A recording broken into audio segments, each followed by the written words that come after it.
আমি বেলজিয়ামের বাড়ির নকশা করে আনাইছি ওই পুটবোনায় 5000 স্কয়ার ফিটের একটা ডুপ্লেক্স বাড়ি বানাবো। বস ডুপ্লিকেট বাড়ি বানাবেন? হুম? কি বস? ডুপ্লিকেট না, তাইলে এটা ডুপ্লেক্স বাড়ি। এটা বুঝাই পারবো না, এটা একতলার ভিতর দিয়ে দোতলা। দেরি না করে উপায় আছে, ইঞ্জিনিয়ার কই পামু এই দেশে? ওই বাড়ি বানানোর ইঞ্জিনিয়ার আছে। ইঞ্জিনিয়ার বেলজিয়াম থেকে আইবো, আমার দুই বন্ধু, ওরা আইবো অগমতন করে, ওরা নকশা নকশা করবো, আগর বাগর কি করবো, বিল্ডিং উঠে দেবে। বস এই বাড়িতে থাকবো কেডা? আমি থাকুম, তোরা থাক।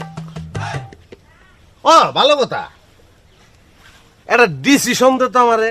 কি? আরে এক শিল্পী